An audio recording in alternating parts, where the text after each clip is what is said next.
Josephine, thank you so much for being on my show, and welcome to the GyrlSense family. Thank you so much for having me. Wonderful. I also want to thank you. This is officially my last show for season 2, so you are my final show. Thank you. Thank you for having me. This is awesome. I love it. Great. So tell me a little bit about yourself. Are you initially from Connecticut, or what brought you here? I think you may not be, or tell me more about that. Well, I was born in Phoenix, Arizona. Oh. And I was raised in New Orleans, Louisiana. Nice. And then I was raised here in Connecticut. So I went to New Britain High. Oh, okay. Okay, great. And so did you go further your education, or did you go right into your career?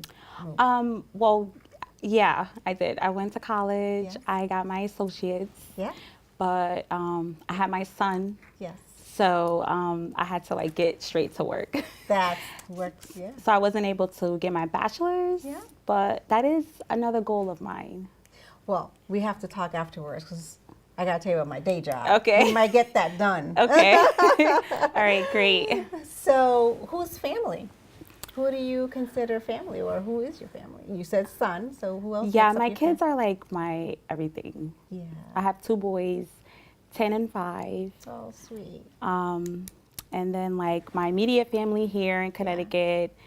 I'm still really close to my family in Arizona. Okay. My boyfriend.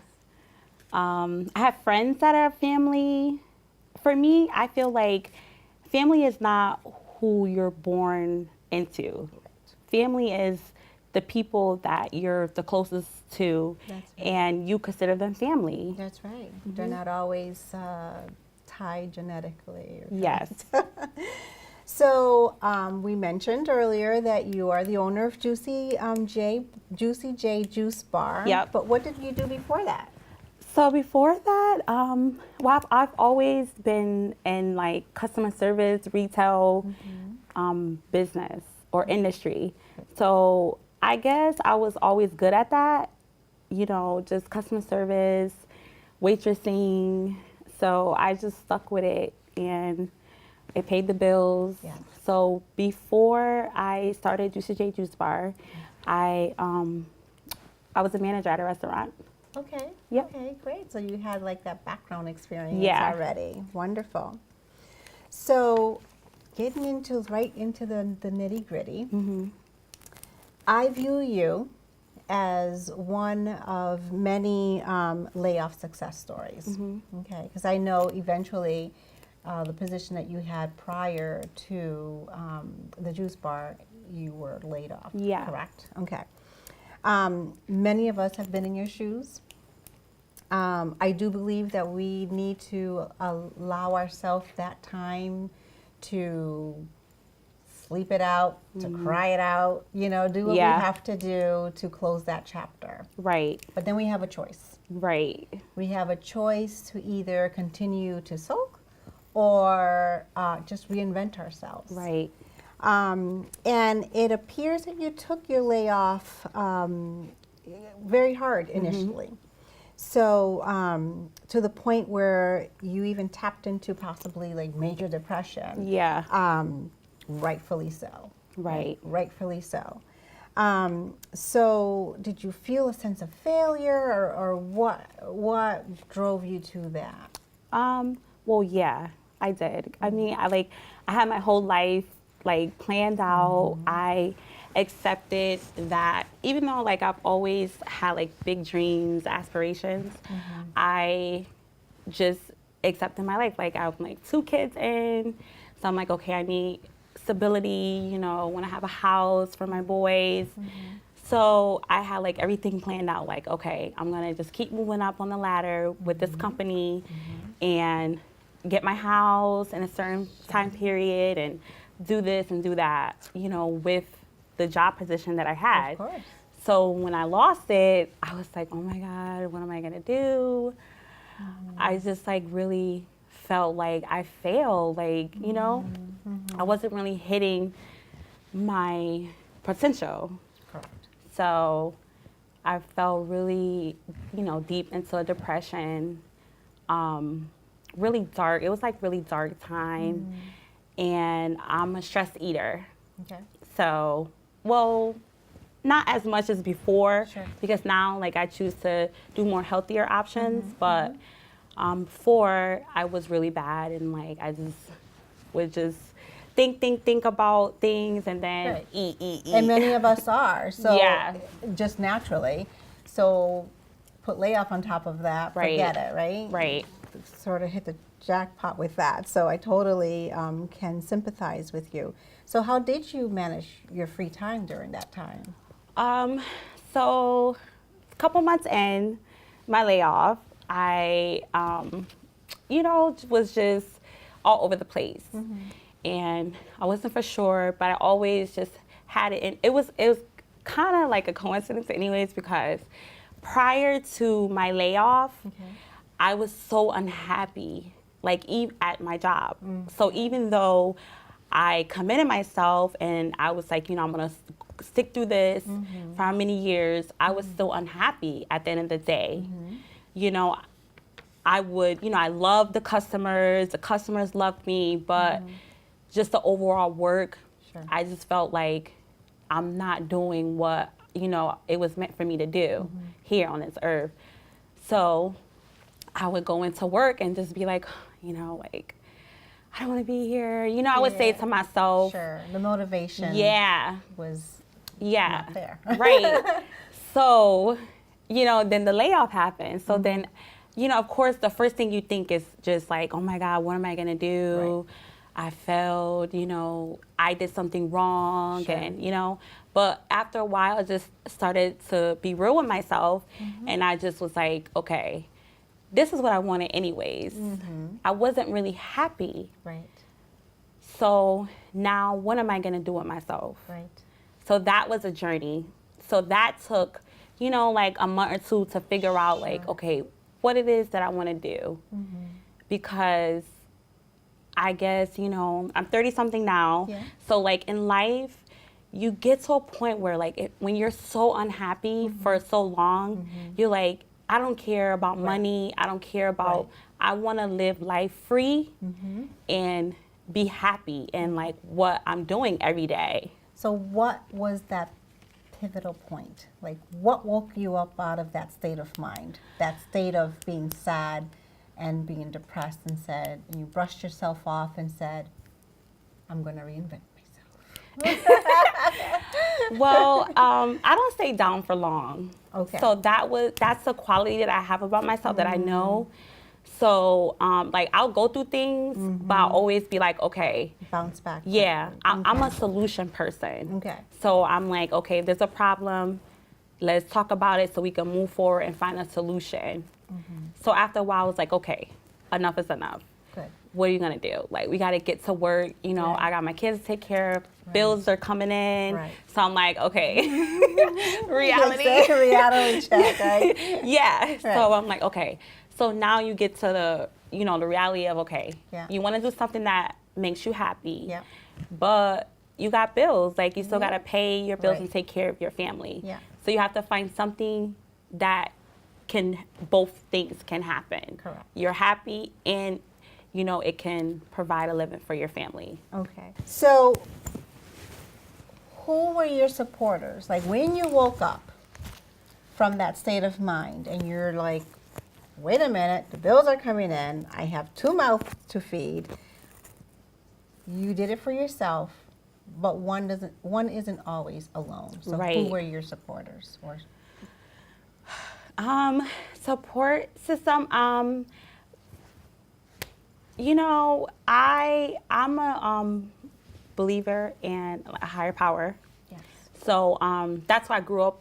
My family, like my grandfather is a pastor, so it's always been in me. I've always had like a close relationship, But I'll just say, like, honestly, when I thought about starting a business, a lot of people that was around me, they didn't believe in it. So I had to believe in my own dream. Yes. And I had to really say to myself, like, I don't care what nobody else thinks or say, I'm gonna do this. So So then, and then eventually I just started doing research. Yeah. I did a lot of research. It was a process. Of course. To open a Juicy J Juice Bar. I can't even imagine the process. So I was a stress eater. Yeah. So in the time, I'm like, okay, what do I want to do? So I always had this dream. I love to cook. So I always had a dream of opening a New Orleans Cajun restaurant. Right. So that's what I wanted to do. Yeah. So I was like, okay, I'm going to open this restaurant. So little did I know, it takes a lot of money to open like a full-on kitchen restaurant. So I was like, but it didn't stop me. So I was like, you know what? Whatever it is, God's going to make a way. Absolutely. So I was like, I'm just going to start doing my part. So I started going out looking for locations, going to business plan classes. Hartford Library, they have a lot of like women support groups, business, So I did a lot of those, to spare my time while the kids are at school. Yeah. And I was gaining a lot of pounds. So I was like, okay, I need to start working out. Okay. So while I'm looking for a location for the restaurant, the Cajun restaurant, I started working out. Okay. And where I worked out at, it was a smoothie shop. Okay. So I would work out and go have a smoothie after. Okay. So it was this older man that owned that smoothie shop. I just started asking him, like, and I would just stand there and just watch him in a maze, like, and his smoothies were really good. Yeah. So I was just like, okay. But I never really thought about opening a smoothie bar. But God always, at the end, you see his whole plan. Sure. It all makes sense. Yeah. So then I found a place. Okay. And it didn't work out. Okay. Right? It was just a lot going on. It was just too hard.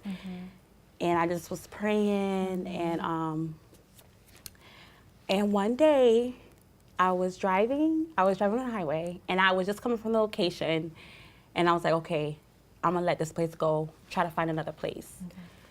And something said to me, that inside voice, of course, get off Simpson Avenue.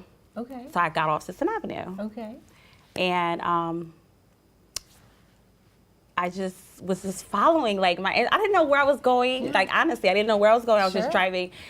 And I ended up on Farmington Avenue. Okay. So I'm driving, and I seen the for rent sign for the building where I'm at now. Okay. And that little voice said, pull over and go there. So I got out the car, and I just went to a hair salon that's right next door to me. Yeah. And that's the landlord.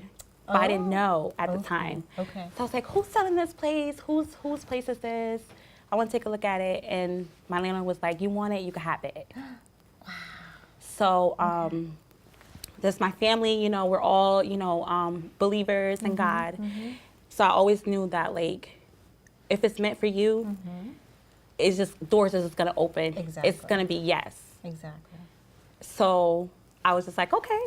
Let's go. Yeah. So I took all my money that I had, and I put it down for the place. Oh, wonderful. And then that's how it started. That's how it all started. Yep. So you come to realize that you had the loan at hand, right? Well, the loan came after. The loan came after. Yes. Okay. So you had the place. Yeah, You I had found the place already, yes. You put your own money together. And at some point you cleaned up or did whatever renovations that you had. And the day came where the aesthetics piece of it happened. You have your drapery, you dusted off your tables, and you opened your doors for the first time. Tell me, what was your thoughts after cashing out your first customer? Well, so that's a story within itself, because everything was like a process, right? So like every incident, it was like God was showing me, like, I'm here. Yes. This is me. Realize and know that this is me. So the week of me opening, it was a Thursday, September 8th. The health department guy came that Wednesday, the day before. Oh, okay. So he came in and like you have to get approved by the health department before you open. So he was like, okay, you're all set to go. So I was there for like 6 months before I opened. Okay. So I had this sign that said, coming soon, Coming Juicy soon, J Juice yeah. Bar. So Thursday, I was so nervous. Oh. I was like, oh my God, imagine if no one comes in the door. I was so There is nervous. that 50-50, right? Yeah. Okay. And I opened the door. Yeah. Thursday came. It was hot. It was so beautiful. Oh. And I just opened the door. Yeah. And people just started walking in. Yeah. And then I didn't think about the money. Sure. That first customer, you know what I did? I had to make their order with the blender, and I just stood there for a second, and I just thanked God. Yes. I just like, thank you, Lord, Yes. for this. Yes. Yes. So that's what I thought. Like, I didn't think about the money or nothing. I was Yeah. just so grateful that Right. people Yeah, were like yeah. coming in. Well, I think that's where my question was. It was more of, for me, hearing the sound of the cashing out. Yeah. It's not the money, but it's the process. Because you just served your first customer. Yeah. It is always about the customer. Yeah. Yes. So I do it, and I can empathize with you as a previous owner myself for 9 years. So I understand what it takes. Yes. I totally understand what it takes. So fast forward today. Yes. Is this the new Cheers bar where everybody knows your name? Like, do you have your logo? Do you have your loyal customers? Yes, we do. Oh, Thank that's God. Great. Thank That's God. great. And it's so funny because you don't know things that you go through. It prepares you for the ultimate purpose. So I always say, like, the customer service, the waitressing and everything, it prepared me for this. Right. Because that's what, like, people know us for, our customer service. Like, Exactly. People walk through the door, like, I have this rule. We have, like, this fire alarm thing on the wall. Like, I tell all the employees, like, when they come to that fire alarm, we greet everybody. Yeah. Big smile, because Yes. people want to feel appreciated. A home away from home. Everyone's coming. It's a long day after yeah. work or a beautiful day on a weekend, and who doesn't want a smoothie? Yeah. Really. Yeah. It's the next best thing Yep. from coffee. So speaking of, what exactly is on the menu? Well, my smoothie bar is not like your normal smoothie bar. Okay. So we really focus on health. Okay. And just all the items that we have, like we have ginger, we have turmeric, we have kale, we have a lot of green drinks. Okay. We have fruit drinks. We do a plant-based. All of our drinks are plant-based, so we Okay. don't use any cow's milk. Okay. We have immune shots. We have immune system booster drinks. We have meal replacements. So it's really a lifestyle. Right. Like, yep. And what inspires you for either the different flavors or if I were to come there and I said, Josephine, oh my gosh, they put me on high blood pressure pills. What do Yeah. you got for me? Type thing. So you specify the needs individually, and then does that become part of what you may offer the next person? Like, do you build as you go type Yeah. thing? Or, or do I choose from a menu? Well, we definitely have a menu there, but I will say the menu has grown since I've started. When I opened, it was like 10 drinks. Sure. So now it's like tons. It's a lot. Sure. Okay. But it's definitely as I go because this is a new lifestyle for me. So I'm doing tons of research. Right. So the more research I do, the more I incorporate new product into the store. Okay. So I do have a lot of customers that come in and, they tell me what's wrong with them. You know what I mean? Like, Yeah. I didn't mean for the place to be like that, but it is what it is. Right. So, you know, I've had people say, oh, doctor, you know, this is a doctor play. I'm like, no, I'm not a doctor. Don't say that. Well, I have to be, and the reason why I ask is because I have been to, I would say maybe 2 other smoothie places. And, excuse me, when I walk in and I do look at the menu, all I see is sugar. Yeah. So I don't want a cup full of sugar with all these artificial you know, flavors and so on. So, you know, I'm already in there, so I'll kind of just ask for something small, but then it's so sweet. Yeah. And it's not typically anything organic or, you know, Right. plant-based and so forth. Or if they may offer that, it could be just one thing off their menu. Yeah. You know, so this is the flip side to Yes. that, and it gives, and I think that's what people would prefer. Yeah. Rather than going into basically, you know, drink your ice cream type Right. shop. Right. Is the way I call it. So where are you located? You mentioned it earlier. Yep. So I'm located on 494 Farmington Avenue, Hartford, Connecticut. Okay. Yep. And your hours of business? Monday through Friday, we're open from 8 to 6, and Saturday, we're open from 9 to 7. Okay, wonderful. So prior to, and then you mentioned this a little earlier, you know, prior to the Juicy J juice bar, you thought you wanted to open up a Creole restaurant, but do you see yourself tapping into those types of foods and marrying it and bring it in a little bit at a time at the juice bar, or how? Where do you see the juice bar going? I have thought about it. Like right now, we've expanded the menu a bit with food, like actual food to eat. Okay. We do salads and wraps. So I have thought about expanding more with the menu and do more Creole. But I really thought about it with the juice bar. Like I want to stick to the origins of it and sticking to health. So I really want to expand Juicy J Juice Bar more with the health aspect. Okay. But Sticking with the health twist. yes. So, you know, doing more like wheatgrass shots, bark shots, Okay. you know, more different type of healthy plants Sure. to get. Speaking of plants, you're very interested in local and organic. So how do you see yourself implementing or gaining relationships with the nearby? Yeah, so that is the goal. Starting this summer, Oh, good. we're going to be working with a few farms. Oh, great. We already started with one, the Kinney Park Sustainability Okay.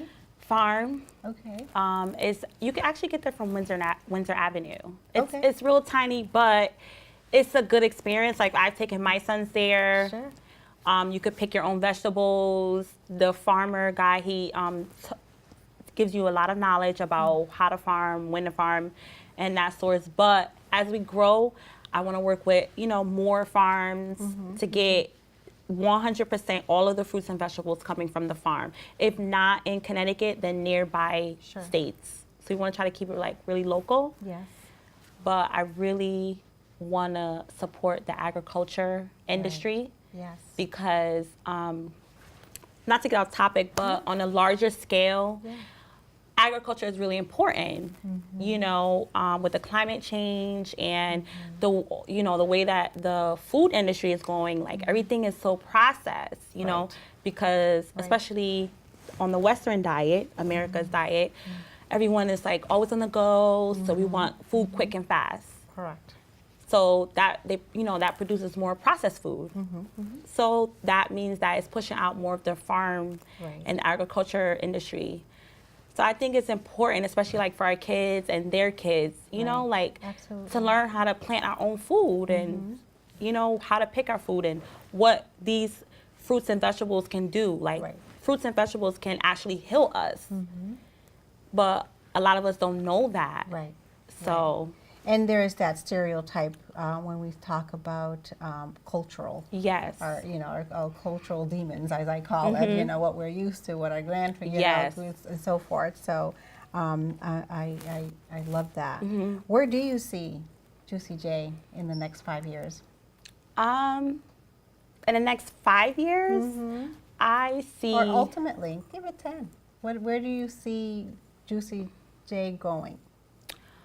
I want like everyone to try our drinks. You want everyone? Yes. I want like everyone in the world to try our drinks. And how are you going to tap into those populations? Bottling. Nice.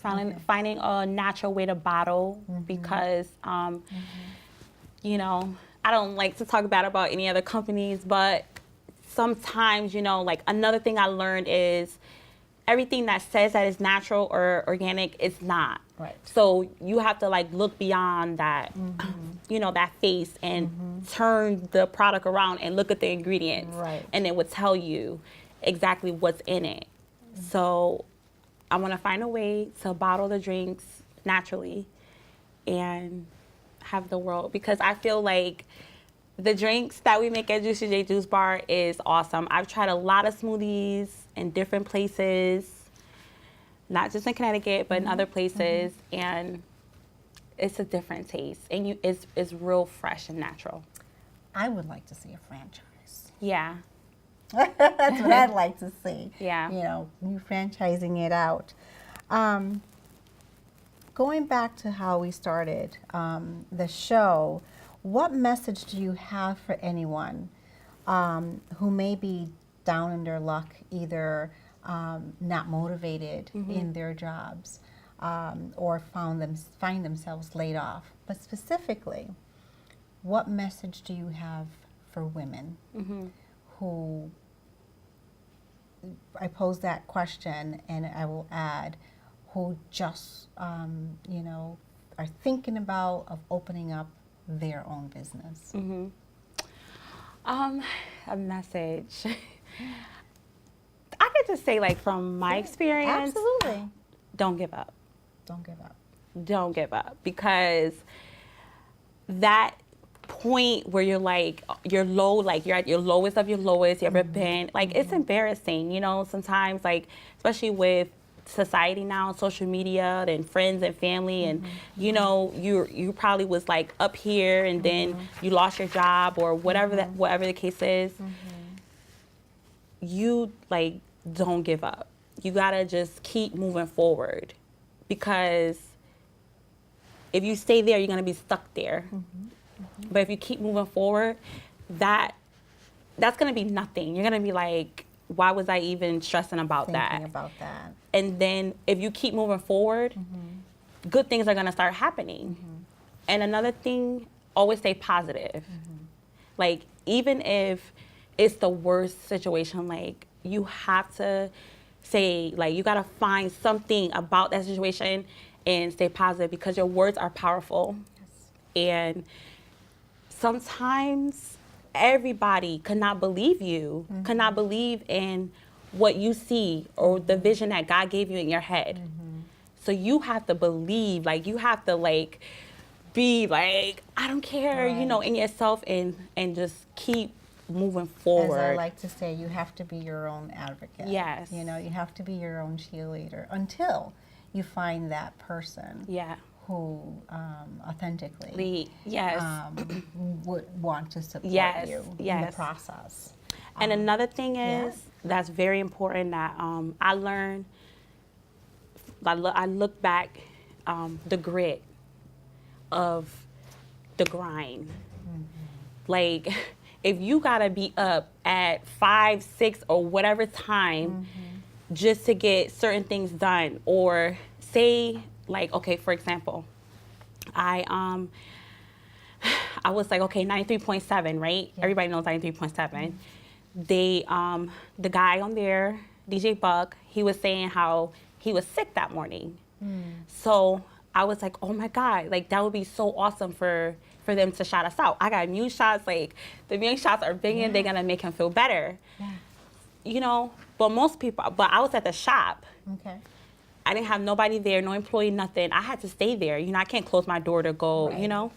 So, you know, some people be like, man, forget about it. You know, like, I can't do nothing. No, you have to think outside the box. And so I started calling people. Girl, let me tell you, I couldn't reach nobody. Oh, geez. So in the store, everybody leaves. I have the business. I have a spot for them to leave their cars. Okay. So I went over there. I started looking for people's cars. I was like, I don't care. I'll pay. Yes. So I found this guy. Yep. So I said, please, can you bring DJ Buck a moonshot in a rainforest? Oh. And I'll pay you. I don't care. Oh, okay. And so he did it. Oh, good. And it made it. Oh He my made gosh, it. that's So they shot us. They awesome. shot us out on 93.7. Yes. And I was in the store. It was customers in the store, and we all heard it on the radio. He's like, "Yeah, go down What to a Juicy J Juice Bar." wonderful story. Yeah. That is a wonderful, true testament. So the grit, the grind, like whatever That's it is it. that you have to do to get your That's it. business out there, to get your name out there, That's you it. have to do it. And that's where the motivation. Yeah. That's the motivation that was missing at the prior position. So Yes. that you have it for your, and it's different when you Yes. do it for your own. Yes. Josephine, thank you so much for Thank being you. on my show, and what a pleasure to close my season 2 with you on my platform. Thank you so much. Welcome to the GyrlSense family. Thank you. I'm Maria del Carmen, your host. This officially concludes season 2's last show. We will return in August for more GyrlSense. Visit us at girlsense.com for more information about our guests.